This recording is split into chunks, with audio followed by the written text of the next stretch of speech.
लगता है कि बाबा साहब अम्बेडकर जी का भी अपमान है और पंडित जवाहरलाल नेहरू जी का भी अपमान है।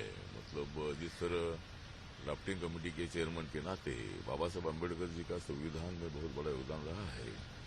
जब 26 नवंबर 1949 को जब बाबा साहब अम्बेडकर जी ने ड्राफ्टिंग कमेटी के चेयरमैन के नाते जो बड़ा ड्राफ्ट डॉक्टर राजेंद्र प्रसाद और पंडित जवाहरलाल नेहरू जी को दिया था, उनके मुंह से उद्गार निकले थे कि डॉक्टर अम्बेडकर आप इस संविधान के सही आर्किटेक्ट है, शिल्पकार है। लेकिन इसी तरह का बयान करना ये बेवकूफ़ी है, ये मूर्खपना है। और सुरेंद्र कुलकर्णी खुद को विचारवंत समझते हैं, लेकिन उनके स्टेटमेंट का हम धिक्कार करते हैं।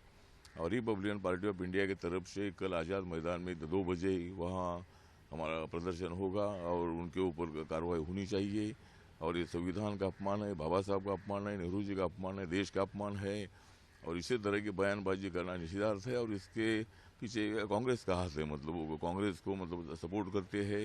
और कांग्रेस के एक इंटरनेशनल प्रवक्ता ने मतलब उसको ट्वीट किया था। इस घटना का हम निषेध करते हैं और आरपीआई की तरफ से जगह जगह पर आंदोलन होगा और उनके ऊपर कार्रवाई होनी चाहिए। इसी तरह की हमारी मांग रहेगी। सर, सालों पहले जो चीज़ें हो गई और एक जो स्थापित प्रतिमान है हमारे समाज के, हमारे संविधान के लिए, हमारे देश के इतिहास के, उनके नाम के साथ, उनके श्रेय के साथ छेड़छाड़, क्या ये राजनीतिक है सिर्फ, या इसके पीछे कुछ और भी देखते हैं आप दुर्भावना? मुझे लगता है कि इसके पीछे राजनीति, इसके पीछे कांग्रेस का प्लान है कि भाई संविधान में नेहरू जी का ज़्यादा योगदान था। मतलब ठीक है भाई, नेहरू जी का भी योगदान था, सब संविधान सभा का योगदान था, लेकिन सबसे ज़्यादा योगदान बाबा साहब अम्बेडकर जी का था। बाबा साहब ने अपने प्रकृति की चिंता ना करते हुए रात रात जाकर उन्होंने उसका ड्राफ्ट लिखा था। उसमें हमें मालूम है कि संविधान सभा ने उसको कानूनी पास किए थे, लेकिन उसमें बाबा साहब अम्बेडकर जी ने भी अपनी भूमिका हर जगह पर रखी थी।